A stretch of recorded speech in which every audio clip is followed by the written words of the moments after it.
diabetes no ambiente hospitalar.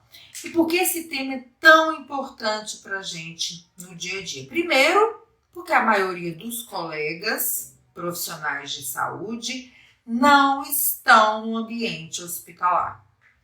Segundo, porque muitos dos nossos pacientes internam ou pelo motivo diabetes ou por qualquer outro motivo. E nesta situação, a nossa participação, nós que estamos do lado de fora, ela é muito importante.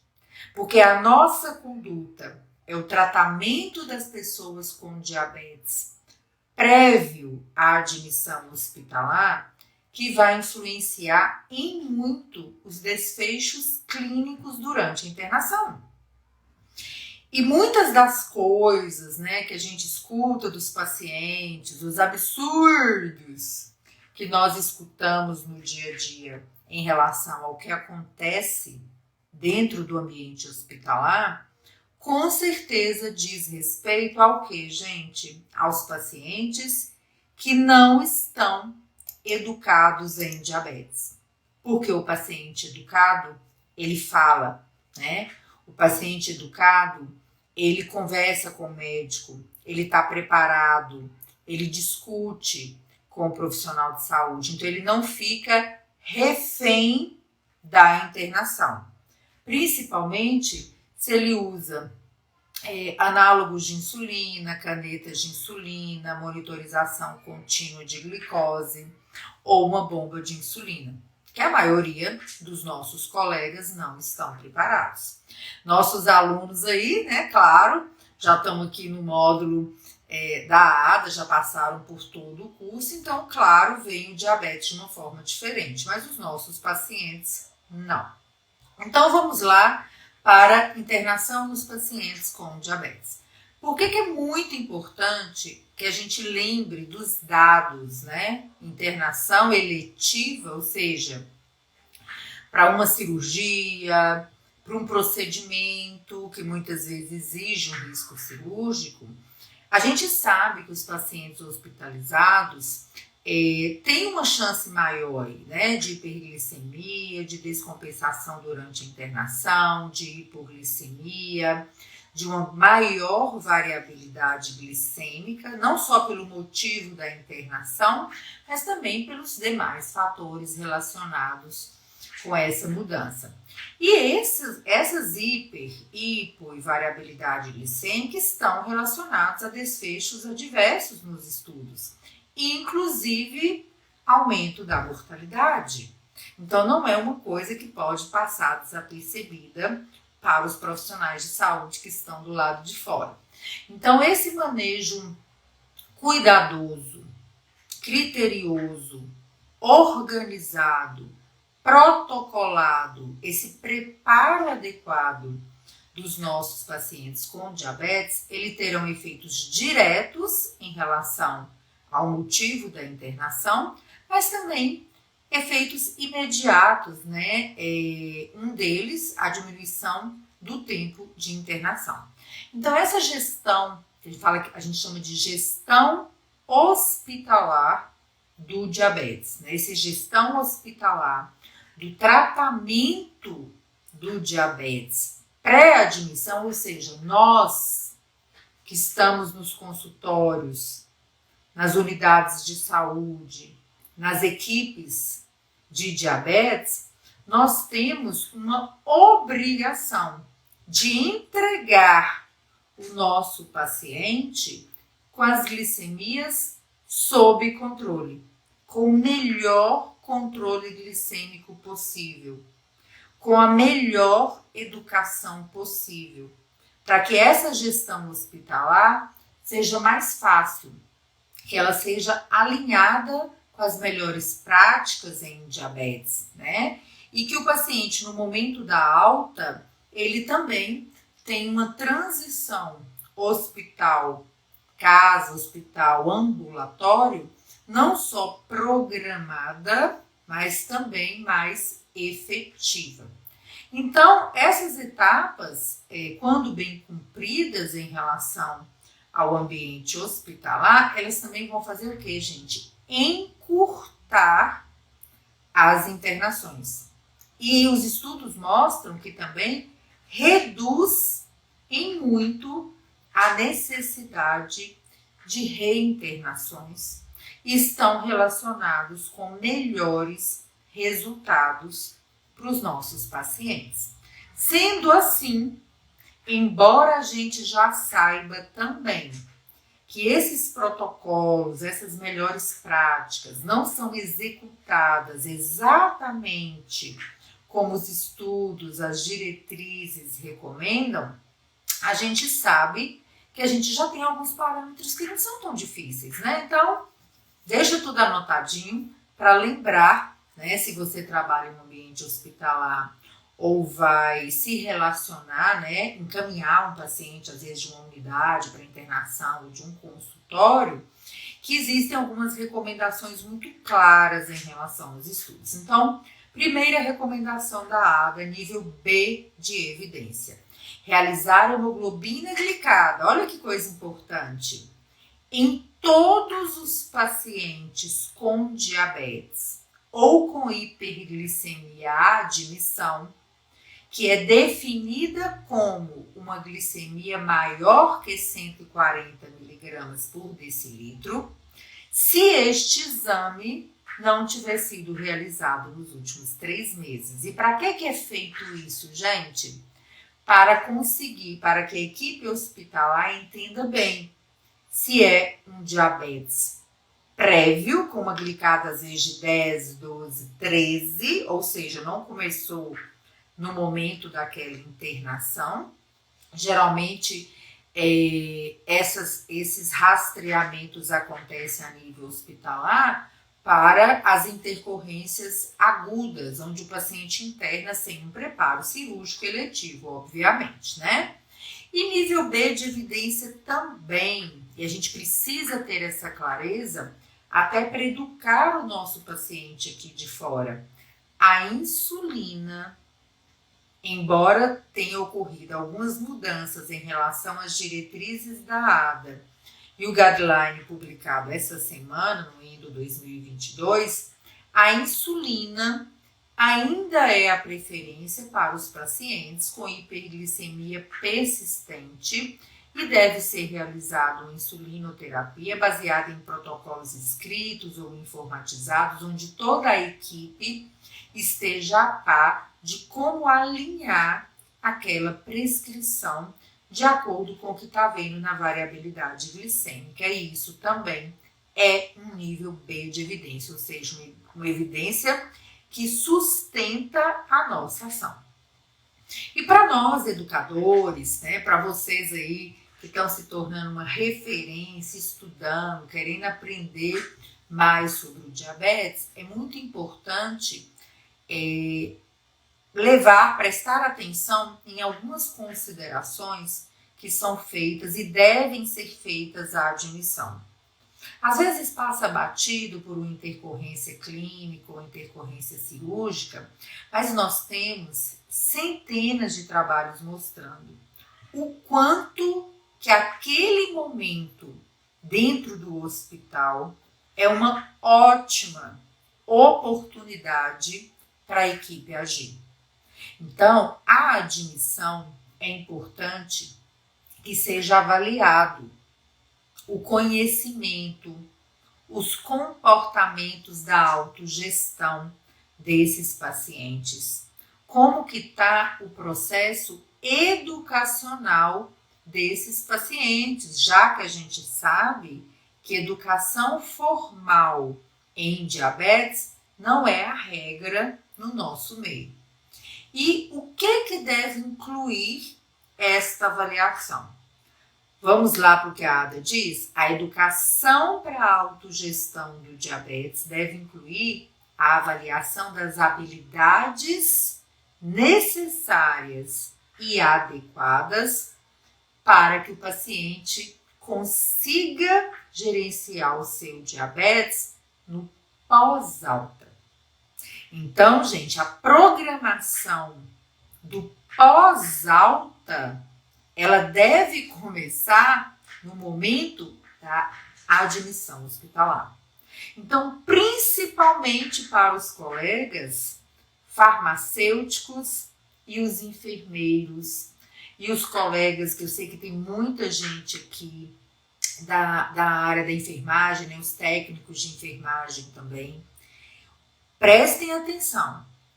A programação da alta hospitalar, do ponto de vista do gerenciamento do diabetes, ele deve começar na admissão.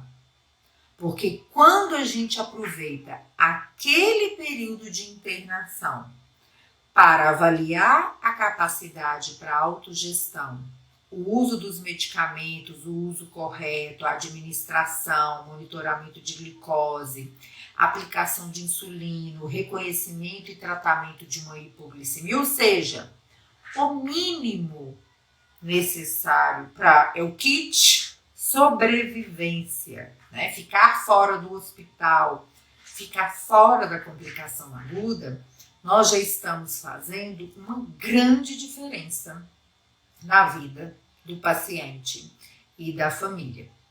E olha que evidência interessante. Apoiar o tratamento pré-internação da hiperglicemia em pacientes agendados para cirurgias eletivas se mostrou um meio muito eficaz para a redução dos eventos adversos, né? Então, muita atenção aí com o que a gente está fazendo no dia a dia fora do hospital. E aí, nível C de evidência, uma recomendação que eu gosto de chamar a atenção por 2 motivos. Primeiro, qual é a recomendação, né? Ao cuidar de pacientes hospitalizados com diabetes, consulte uma equipe especializada quando for possível, né? Vamos prestar atenção no quando for possível?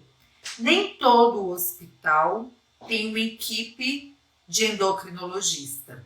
Nós somos a minoria.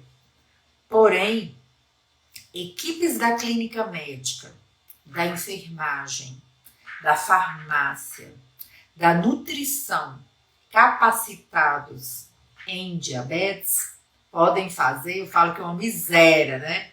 Podem fazer uma grande transformação nas internações hospitalares por diabetes.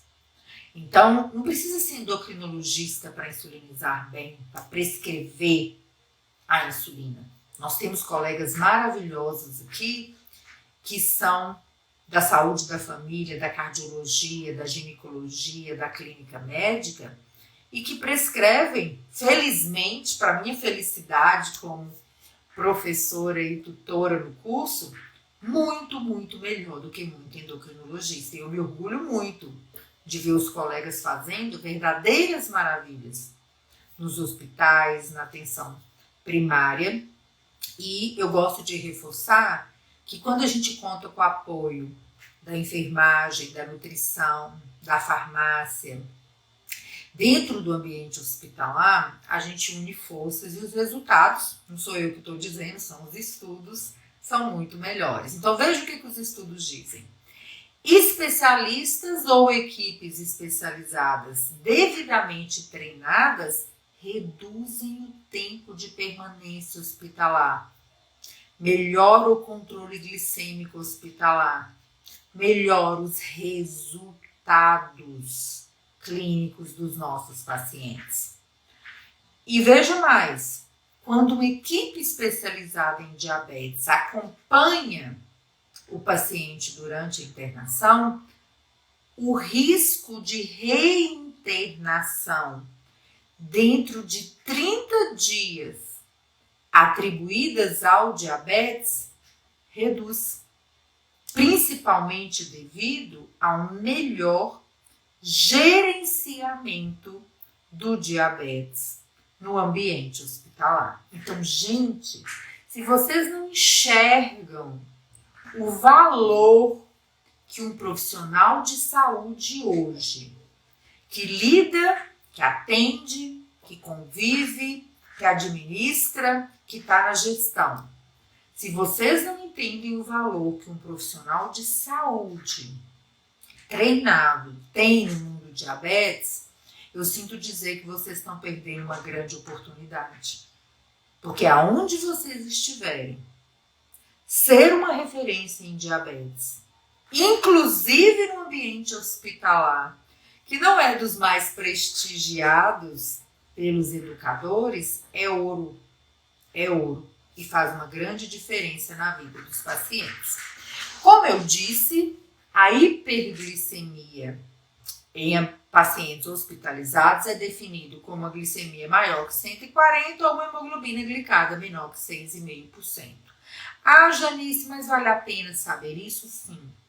Vale a pena saber sobre hemoglobina glicada. Principalmente, né, a gente não pode esquecer que muitos internam descompensados e muitas vezes até com diagnósticos equivocados. E às vezes aquele momento da internação é um momento adequado para orientação. Dito isto, um outro ponto no dia a dia que gera muito conflito, talvez, não sei se essa seria a palavra, mas que gera muita confusão no dia a dia são as metas glicêmicas em pacientes internados. Ora, o povo quer que o paciente interne com uma glicemia de uma pessoa que não tem diabetes, ora o povo interna e nem leva em consideração esses valores. Meu povo, que bom, né, que existe a ciência, as coisas estão bem escritas, com ótimos níveis de evidência. Nem tanto ao céu, nem tanto ao mar. A gente já discutiu em capítulos anteriores que ninguém está buscando uma glicemia de uma pessoa que não tem diabetes, tá? Mas também internar de uma forma eletiva um paciente descompensado também não vai prestar, né? Então, urgência vai do jeito que tá, né? Mas nosso papel aqui fora diz sobre nível A de evidência sobre as metas glicêmicas, né? Então, olha o que a ADA diz. A terapia com insulina deve ser iniciada para tratar hiperglicemia persistente, maior ou igual a 180, verificada em 2 ocasiões, ou seja, internou 2 ocasiões, glicemia maior que 180, principalmente aqueles pacientes, e no mundo Covid, nós vimos muito isso, pessoas que internavam com hiperglicemia sem diagnóstico prévio, insulinoterapia. E não é qualquer insulinoterapia, não é o que é feito hoje, né? Eu também vou discutir um pouco aqui com vocês. É insulinoterapia seguindo protocolos alinhados com as diretrizes. E o que a gente mais vê é uma desconstrução disso que está bem fundamentado quando o paciente coloca o pé dentro do hospital. Então, nós que estamos aqui para aprender, que estamos estudando, que estamos sabendo das diretrizes, o que a gente tem que entender, gente? Que a gente tem que caminhar para manter o paciente dentro do hospital até melhor, ele deveria estar até melhor do que ele está na casa dele. E educarmos os nossos pacientes para não permitirmos que profissionais de saúde que não estão alinhados com o diabetes causem um descontrole do diabetes durante a internação. E eu tenho certeza que a maioria de vocês já ouviu algum caso ou já passou por isso. Pacientes que estão sob controle, na meta, bem insulinizados e muitas vezes internam com diabetes tipo 1 no hospital e são retirados os bolos de alimentação, o basal correto, muitas vezes até a bomba de insulina, né, que eu também vou comentar sobre ela aqui nessa discussão, e deixam um paciente que estava na meta descompensado dentro do hospital. E isso é um erro médico, é um erro da equipe, é um erro da gestão hospitalar, é um erro grave. E o seu paciente só vai conseguir combater isso se ele estiver educado. Paciente educado não deixa equipe de saúde despreparada desconstruir o tratamento dele. Aqui em Belo Horizonte, o povo até fala, né, quando interna nos grandes hospitais, os pacientes falam assim, eu sou paciente da doutora Janice da Santa Casa. O povo já até fala, deixa essa insulina com essa criatura, pelo amor de Deus. Deixa a insulina com essa criatura. Por quê? Porque os meus pacientes não aceitam ter um tratamento desconstruído. Eles não aceitam, eles alinham com a equipe, eles mostram que eles sabem, né? Obviamente quem já está ali numa jornada mais avançada da educação. E é isso que a gente tem que buscar para os nossos pacientes. O melhor tratamento, que os nossos pacientes se empoderem quando eles chegam numa situação que muitas vezes eles estão estressados, eles estão correndo risco, né, muitas vezes de vida por uma internação, por uma urgência aguda. A pior coisa que pode acontecer para essa pessoa nessa hora é uma equipe despreparada levar o paciente para hiperglicemia, né? Então, se o paciente interna e o diagnóstico é feito naquela hora e a glicemia está persistentemente acima de 180, é insulina e fim de papo, né? E aí, uma vez iniciada a insulinoterapia, pela Associação Americana de Diabetes, a faixa de glicose era de 140 a 180. Como eu disse para vocês, essa semana foi publicado o guideline no ENDO 2022, o guideline para manejo da hiperglicemia no ambiente hospitalar. E a faixa alvo dessa glicemia foi sugerida por novos estudos para ficar entre 100 e 180, tá? Então, provavelmente, com certeza, nas próximas diretrizes, dezembro de 2022, janeiro de 2023, já deve vir o valor de 100 a 180, então vocês já podem aí deixar este valor atualizado. Mas na ADA ainda está 140 a 180. E é o nível C de evidência que metas mais rigorosas de 110 a 140 possam perfeitamente serem apropriadas para os pacientes que estiverem bem, estiverem estáveis, né? Não estiverem aí descompensados e nem com hipoglicemias muito importantes. Então, esses detalhes, eles são importantes. E um outro detalhe da diretriz, que também dá muita confusão no tal do hospital, é a monitorização glicêmica.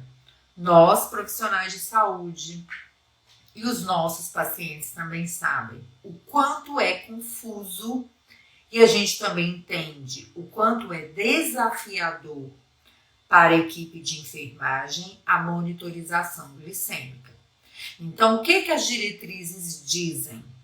Se o paciente está insulinizado, ele deve ter a aferição da glicemia antes das refeições, se ele estiver alimentando normalmente. Se ele estiver alimentando normalmente, ele terá um esquema preferencial de insulinoterapia. Basal, basal plus ou basal bolus. Ou seja, medir antes das refeições faz todo sentido para que a gente possa aplicar o melhor esquema de insulina para o paciente, junto com os bolos de alimentação e correção, que no caso dos pacientes com diabetes tipo 1, já deveria estar sendo feito em casa. E muitos DM2 tratados adequadamente também internam em insulinoterapia intensiva. Então, eles devem ter as medidas feitas antes das refeições. E esse capítulo da ADA, ele também pontua o autogerenciamento do diabetes pelo paciente no ambiente hospitalar, e a gente vai falar um pouco sobre os critérios.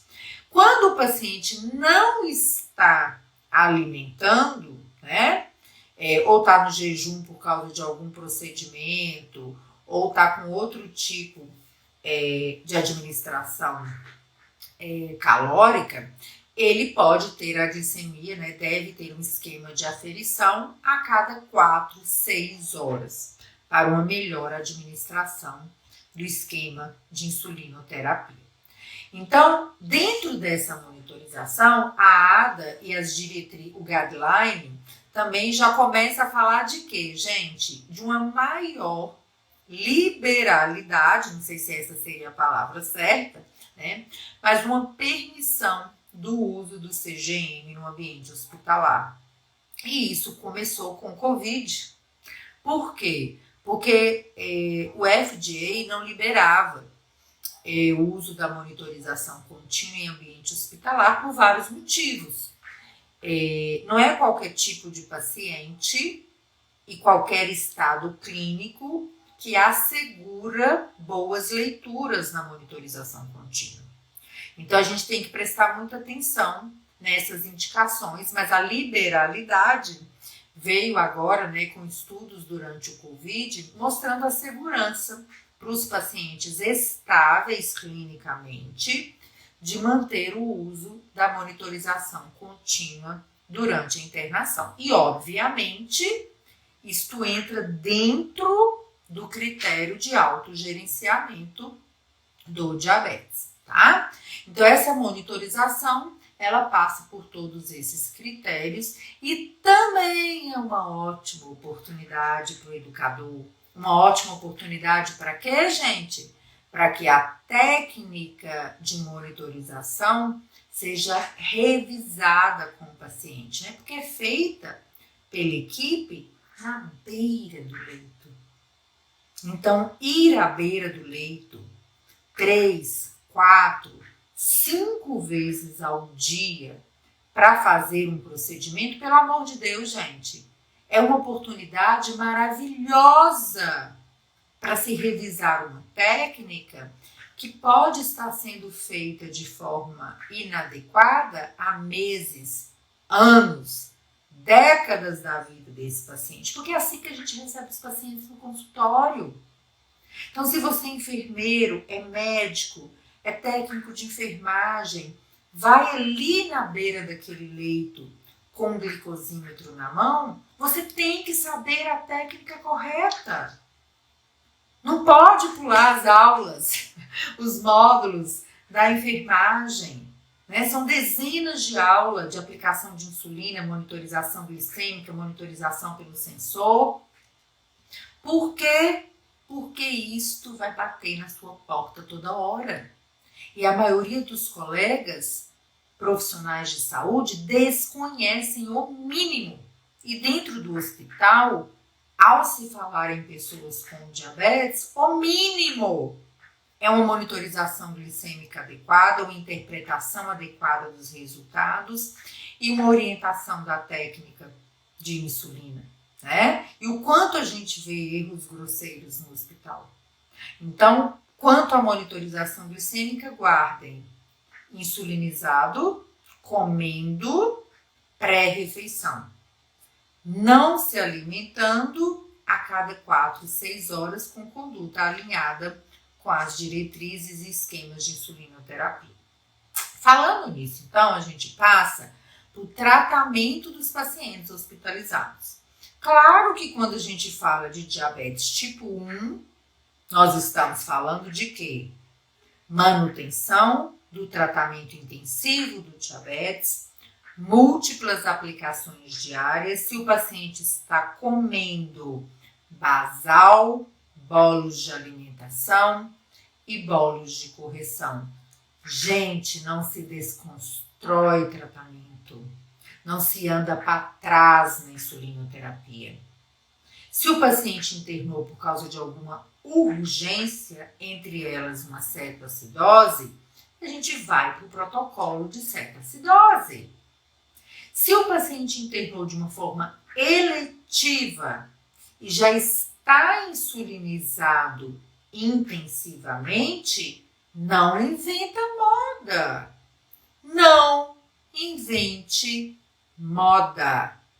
O paciente está insulinizado intensivamente, basal, bolos de alimentação, bolos de correção, fator de sensibilidade calculado, não põe uma viseira no rosto e volta para tabelinhas fixas no prontuário, porque chama erro. Tá errado, tá errando, está pondo a vida do paciente em risco. E o médico, o farmacêutico, o enfermeiro, o técnico que está ali à frente daquele tratamento tem que saber isso. Tem que saber que está errando. Tem que saber que está pondo a vida do paciente em risco.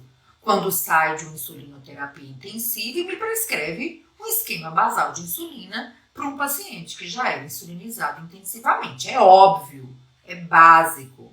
E é por isso que o paciente educado tem muito valor, porque ele confronta a falta de conhecimento da equipe de saúde, que não gosta de ser confrontado, né? Mas que merece, nessa hora e muito, ser confrontada, porque tá errando e tá errando feio, então não tem jeito, né? Nível A de evidência, tratamento em pacientes hospitalizados de diabetes tipo 2. Insulina basal ou um regime de insulina basal plus com correções. O que é basal plus? O basal mais bolos de alimentação nas refeições que são necessárias, já que para o DM2 nem todas são necessárias muitas vezes. Por isso que a gente tem um esquema intermediário entre o basal e a terapia intensiva. E correções adequadas.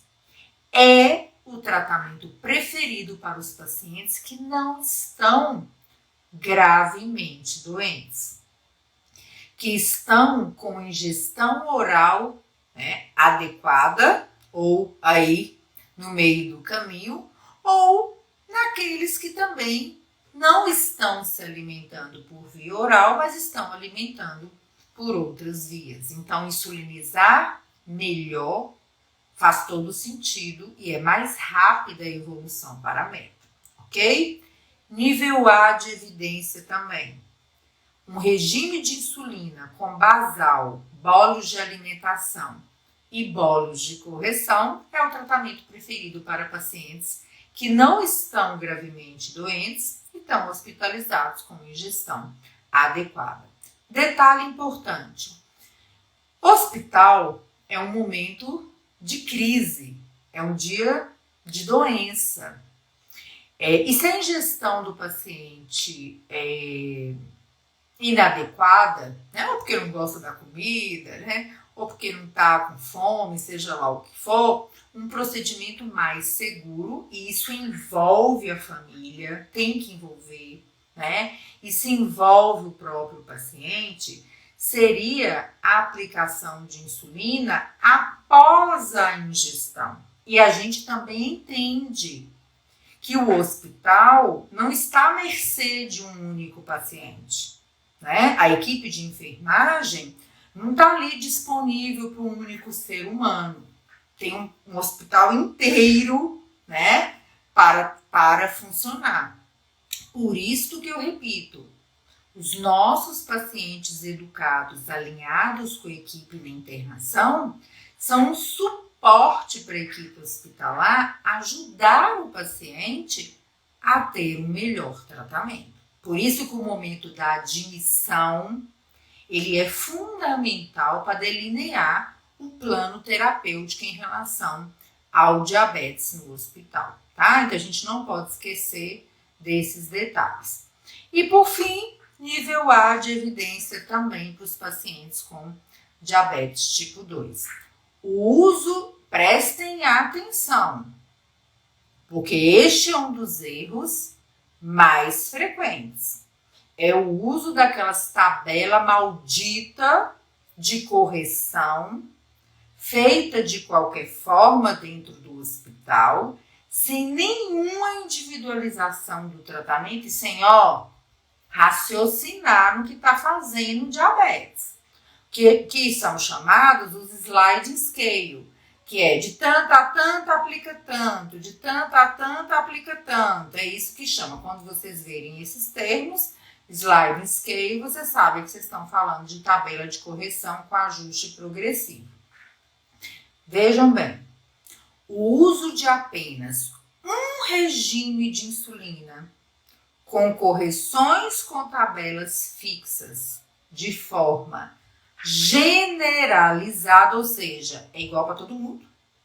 Internou para medicina do adulto, clínica médica, todo mundo recebe a mesma tabela maldita, né? Internou para criança, todo mundo recebe a mesma tabela maldita, né? O uso do sliding scale no ambiente hospitalar é fortemente desencorajado. Nível A de evidência significa o quê? Não pode fazer.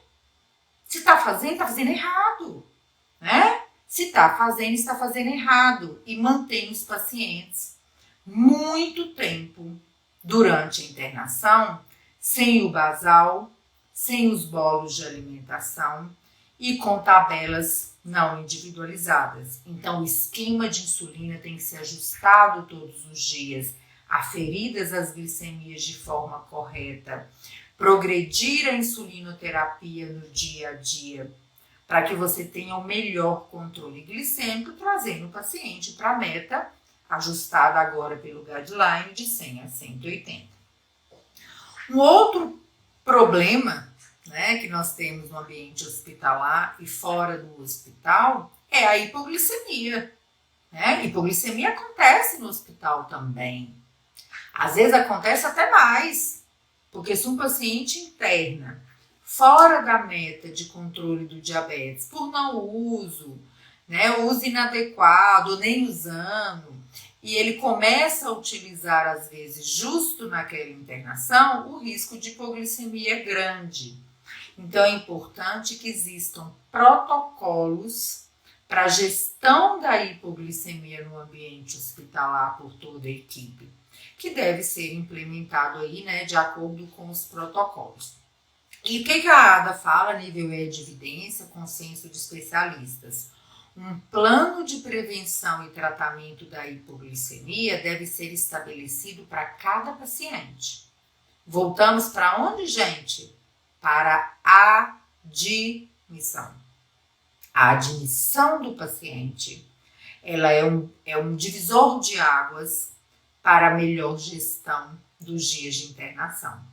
Olha o que esse nível E também nos diz. Os episódios de hipoglicemia no hospital devem ser documentados no prontuário médico e acompanhados para melhoria da qualidade e avaliação da qualidade desse tratamento. Olha que coisa importante.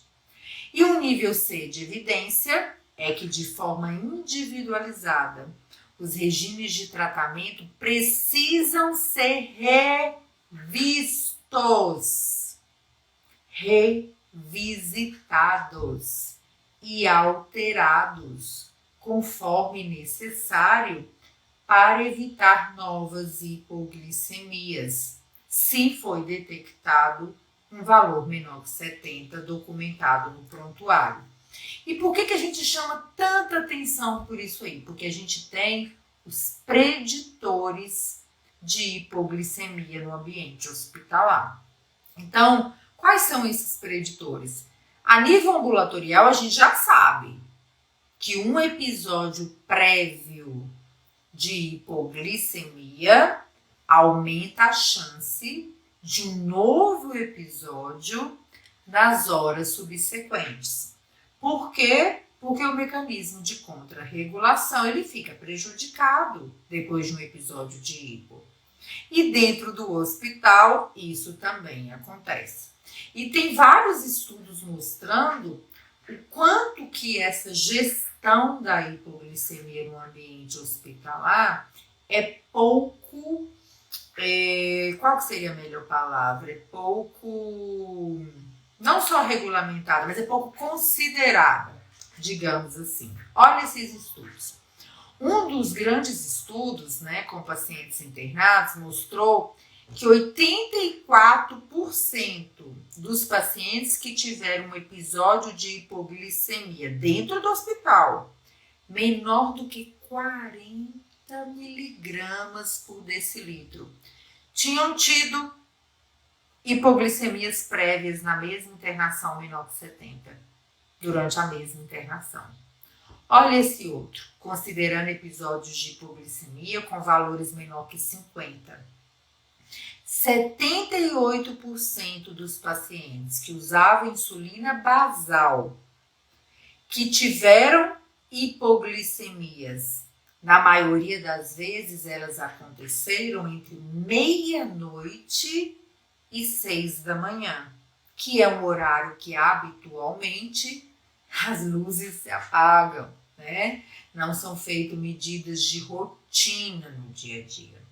E olhem que coisa, apesar do reconhecimento da hipoglicemia no ambiente hospitalar, 75% dos pacientes não tinham a dose de insulina alterada antes da próxima administração. Então, a gente precisa de um pouco mais de cuidado na gestão hospitalar. E quando a gente fala desse cuidado da equipe, das dificuldades, de tudo que é possível, a gente tem que falar de autogerenciamento do diabetes no hospital, ou seja, trazer o paciente, trazer a família para o melhor cuidado daquele que sabe ou deveria saber se cuidar muito bem. Então, a gente não pode desvalorizar o conhecimento do paciente. Ou ele sabe e a gente detecta isso logo a admissão, principalmente quando é uma admissão aí, né, para um procedimento eletivo, ou a gente detecta que não sabe e aproveita aquele momento para trazer o paciente para o nosso lado. Então, o autogerenciamento, sim, ele pode ser adequado para situações específicas e pacientes preparados. E quem são os candidatos pelas diretrizes ao autogerenciamento do diabetes no hospital? Adolescentes e adultos que realizam com sucesso, leia-se, estão educados em diabetes, que já realizam a autogestão em casa, que estão educados, que têm conhecimento, que têm habilidade física e cognitiva para administrar seus medicamentos, administrar suas insulinas com sucesso, monitorar sua glicemia da forma adequada. Se essa internação não comprometeu essa capacidade, essa pessoa é uma candidata. Quem é candidato ao autogerenciamento também? Pacientes que estão com ingestão oral adequada, que são eficientes em contagem de carboidratos, que usam múltiplas aplicações diárias ou bomba de insulina e que estejam estáveis do ponto de vista glicêmico e que saibam, junto com a sua equipe de base, gerenciar os dias de doença, né? Os famosos dias de doença que a gente tanto fala com os colegas profissionais da saúde, que a gente tanto fala com os nossos pacientes. E, obviamente, para que essa autogestão possa ser liberada no hospital, a equipe tem que estar de acordo com a família, ou com relatórios prévios também da equipe, ou contato com a equipe assistente, de que aquela autogestão do paciente é adequada, né? Então, por exemplo, em Belo Horizonte eu recebo com muita frequência colegas que ligam, né, da cirurgia, da ortopedia, e falam assim, vou internar essa paciente para operar. Posso confiar para liberar no hospital que ela administre sua bomba, faça suas correções, tudo sozinha? Para a maioria, sim, para outros não, né? Depende da jornada do paciente. Então é importante a gente entender isso também. Se a bomba de insulina ou sensores de monitorização de glicose são utilizados, a gente também precisa entender uma coisa importante. Quem não é especialista, quem não está estudando diabetes, quem não está no dia a dia, não tem obrigação nenhuma de entender de bomba de insulina. Até porque a maioria dos colegas endócrinos não dominam bomba de insulina, né? Imagina, você vai pedir para um cardio, para um cirurgião, para um ortopedista, para um clínico dominar a bomba de insulina? Obviamente que não. Então, quando o paciente está em uso de bomba ou de um CGM, a política hospitalar, o procedimento adequado, as diretrizes para o uso adequado, eles devem incluir também uma equipe que esteja alinhada com o entendimento deste processo. Ou seja, se você não tem uma equipe e aquilo vai mais atrapalhar o paciente do que ajudar, a gente tem que pesar que talvez o melhor seja a equipe fazer o que ela dá conta de fazer, que ela sabe fazer, né? Ou deixar o paciente fazer alinhado com o seu médico de base, o que acontece na maioria das vezes, principalmente com a bomba de insulina, tá? Isso tudo é porque o ambiente hospitalar, ele traz pontos para o dia a dia do tratamento que aumentam a chance de uma hiperglicemia mais importante. Então pensa, nós vamos falar agora sobre a terapia com glicocorticoide, que é muito frequente no ambiente hospitalar, né? Haja visto o Covid, então nem se fala. Mas é uma mudança muito brusca de dose total, por exemplo, diária de insulina nos pacientes que já estão sem reserva. Então, se o paciente não souber fazer muito bem, pode dar muito errado, né, gente? Então, a gente tem que realmente saber fazer essa avaliação adequada. Então, falando sobre a terapia com glicocorticoide, que eu me espanto de profissionais de saúde terem tanto medo de falar de terapia com glicocorticoide. Gente, com a bênção e a santa insulina de Jesus, o paciente tem que utilizar o que ele precisa. E o que eu vejo no dia a dia, dentro ou fora do hospital, são colegas entenderem a necessidade do paciente de usar um corticoide e não passarem o corticoide com medo de hiperglicemia. Hiperglicemia a gente trata, nestes casos principalmente, com insulinoterapia adequada, né? Não é deixando o paciente sem o tratamento adequado, que no hospital, né, a prevalência de terapia com glicocorticoide em pacientes hospitalizados nos estudos chega a 10%. Imagina, é muita gente. E essas hiperglicemias não são brincadeiras, né? Às vezes as doses de insulina chegam a aumentar 50%, 100% com a corticoterapia. E tá tudo certo. Tem que aumentar, acabou. Quem é especialista, quem entende, não fica com medo de corticoide. Deu, acabou, aumentou. Por quê? Porque a gente sabe o perfil de ação do corticoide. Eu vou explicar para vocês aqui, para vocês entenderem e pararem com essa besteira de, não, já vi enfermeiro, farmacêutico, nutricionista, profissional de educação física, médico, falando para o paciente, usa corticoide não, que vai descompensar. Não, vai descompensar se a equipe não agir. Se agir, vai dar tudo certo. Sobe, ajusta a dose, corrige, hidrata, vai pro normal. Tá tudo maravilhoso, tá? Então, a gente já sabe que ele aumenta a resistência à insulina e pode subir mesmo, inclusive em quem não tem diabetes. E a gente tem que considerar o tipo de corticoide, a duração de ação desse corticoide, para que a gente possa escolher o melhor regime de insulina. E como que a gente sabe, principalmente aí, né, para os de curta duração, vamos pôr aqui o exemplo da prednisona, que é o mais utilizado dentro e fora aí do hospital principalmente. O que acontece? O paciente toma o corticoide, na hora que ele começa a absorção, ele vai atingir níveis máximos em 4 a 6 horas. Por isso que quando o paciente usa uma dose de corticoide na parte da manhã, a gente começa a ver uma hiperglicemia poderosa da hora do almoço até lá para 6, 7, 8 horas da noite, tá? Ele age o dia todo, mas esse período de 4, 6 até 12, 14 horas é um período em que a insulinoterapia precisa ser mais intensa nesses pacientes. E é por isso que a nossa velha e boa NPH com pico de ação é uma insulina maravilhosa. A gente sabe que esses regimes aumentam muito a dose de insulina durante o dia, No final da noite para a madrugada, muitos ainda ficam hiperglicêmicos, depende da dose, mas vai caindo aquela ação e a necessidade de insulina é muito diferente durante o dia. E tá tudo bem. É só estudar, é só monitorar, é só ajustar o esquema e tá tudo certo, tá bom, gente?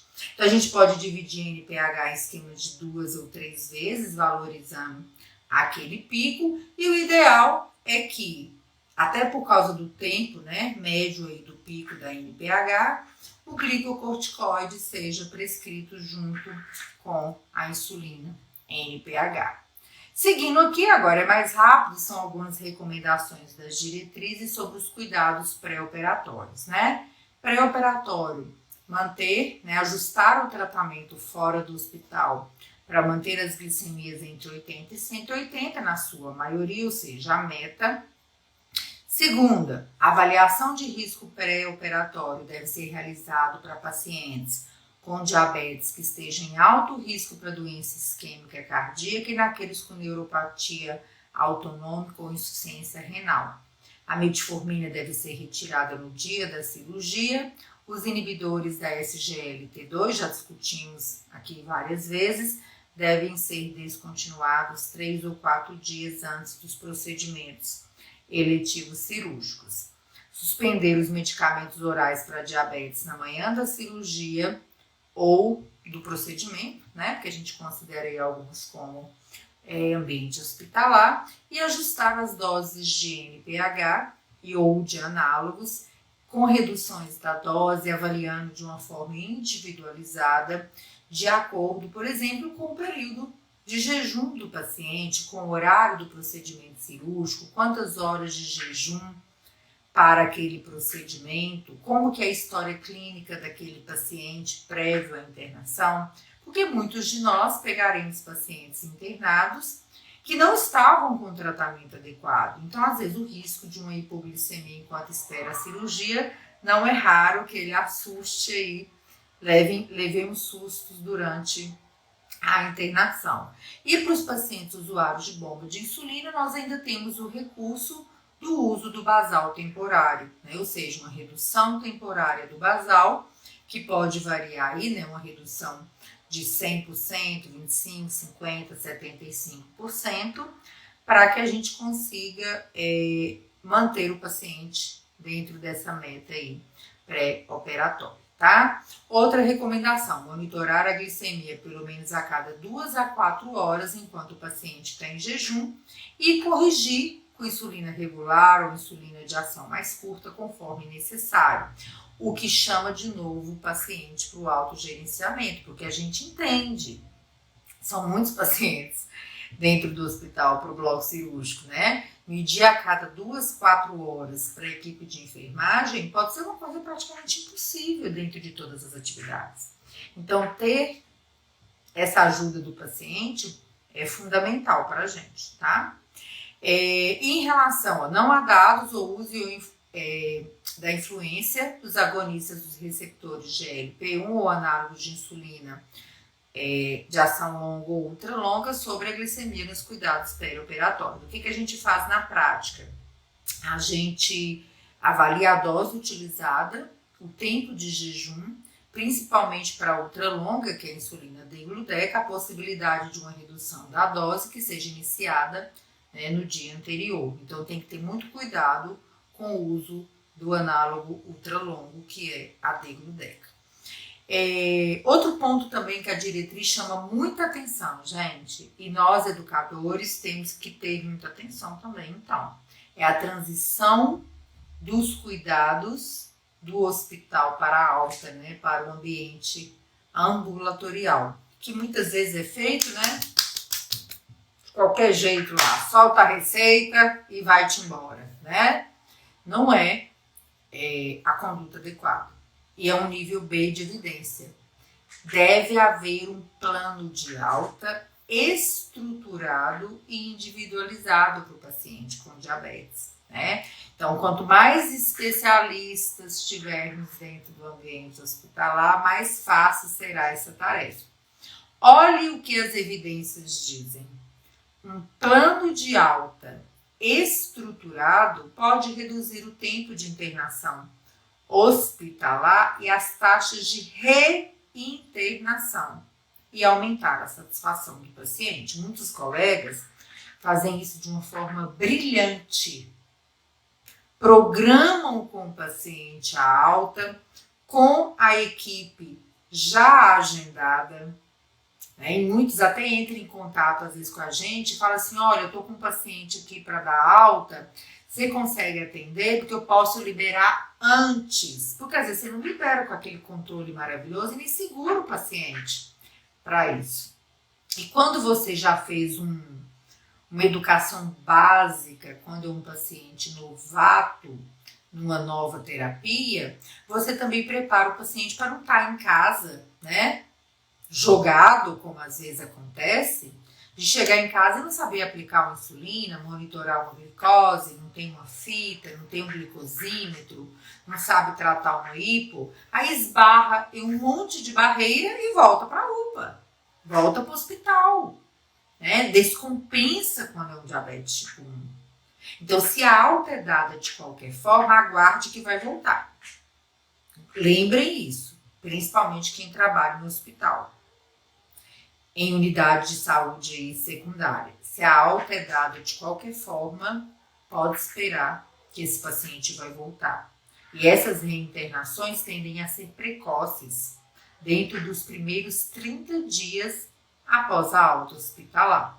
Então, repetindo, o planejamento da alta deve começar na admissão e será atualizado durante essa internação para que a gente possa melhorar a qualidade de vida e diminuir a reinternação. Programação de visitas ambulatoriais. Quais são as recomendações? Uma visita ambulatorial com a equipe ou da atenção primária, ou endocrinologista, ou um especialista e educador em diabetes, né, que é uma bênção a gente ver colegas, principalmente não médicos, se preparando, se especializando para serem aí, né, especialistas e educadores em diabetes e agindo aí na linha de frente pós-alta, preparando aquele paciente para o novo mundo de diabetes. E a recomendação é que sejam feitas dentro do primeiro mês de alta ou mais precocemente, de acordo com o quadro clínico. Olha a outra recomendação. Se os medicamentos do paciente forem alterados e se o controle glicêmico não for ideal na alta, que às vezes acontece mesmo, né? Uma consulta mais precoce em 1 a 2 semanas é indicada e um contato mais frequente com a equipe de saúde.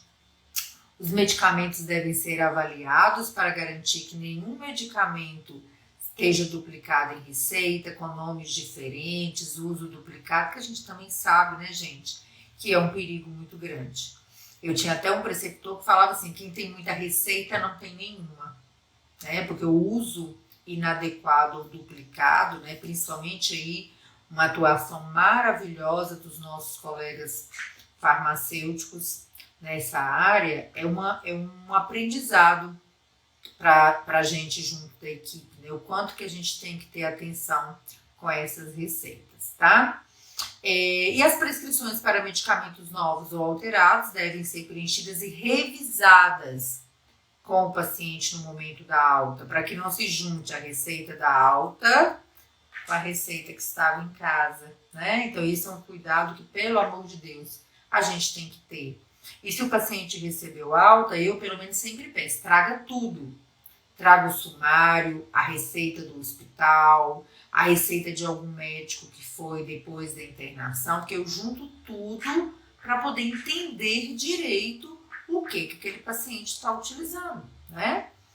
Revisão, né? Olha aqui, um tópico que eu acho que é muito interessante na diretrizada. Revisão do conhecimento antes da alta. Olha aí o educador batendo na porta de todo mundo. E quem não vê essa chance, né, quem não enxerga essa altura, tá cego, né? Não tá enxergando mesmo.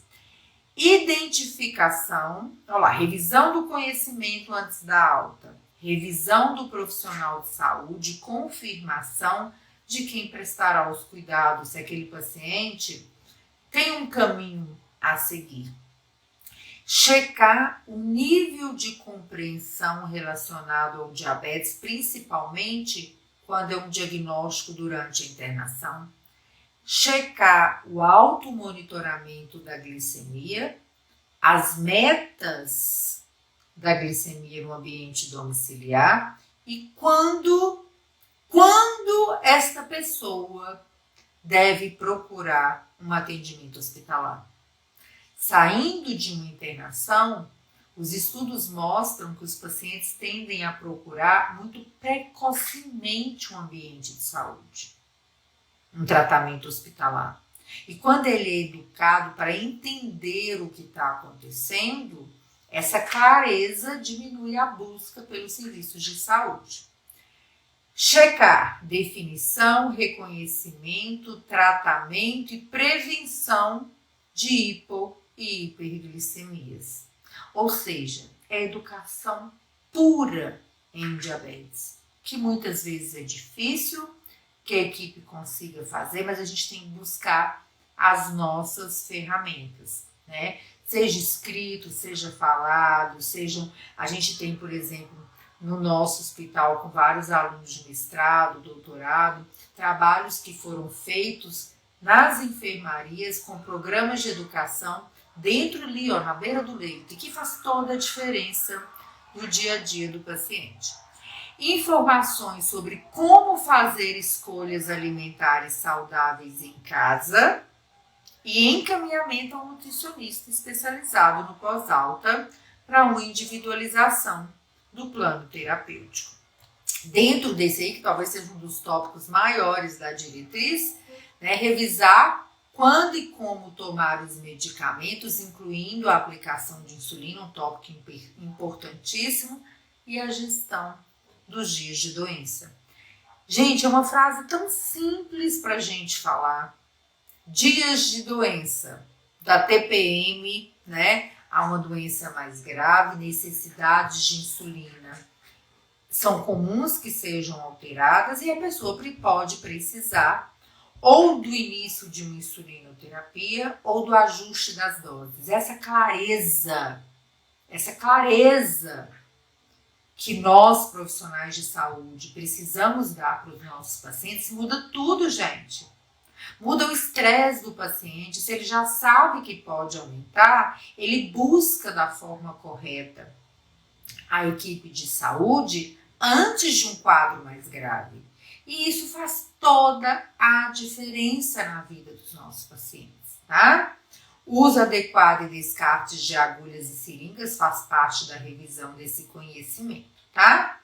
E por fim, finalizando esse capítulo, prevenção das reinternações. A taxa de reinternação hospitalar fica entre 14% e 20%, né? Mais do que o dobro dos pacientes sem diabetes. Aumenta a sobrecarga dos pacientes, aumenta o risco, aumenta o gasto em saúde, né? Aumenta a falta aos trabalhos, compromete a saúde familiar, aumenta o estresse e a sobrecarga. Então, internar nunca é bom, né? Pode ser necessário, mas nunca é bom. E olha que dado interessante de um estudo que a Ada cita. Dos pacientes com diabetes internados, 30% tem 2 ou mais internações hospitalares.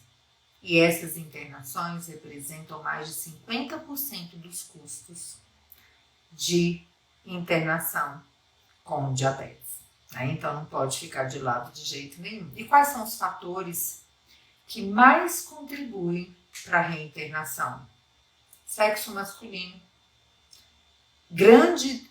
amplas durações de internações prévias contribuem para uma nova internação, número de internações anteriores, número e gravidade das comorbidades e menor nível socioeconômico e ou educacional. E uma pincelada aqui só com os principais tópicos em relação ao guideline publicado essa semana da Endocrine Society. Quais são as principais recomendações aí que mudam um pouco, né? Eu já dei uma pincelada nela aqui durante a apresentação. Uso do CGM em pacientes selecionados com alto risco de hipoglicemias e estáveis. Incentivo. Sistema de infusão contínua de insulina, bomba de insulina, podem ser mantidas na internação desde que a equipe tenha experiência. Reforço aos níveis pré-operatórios para cirurgias eletivas. Reforço ao alcance de uma hemoglobina glicada menor que 8%.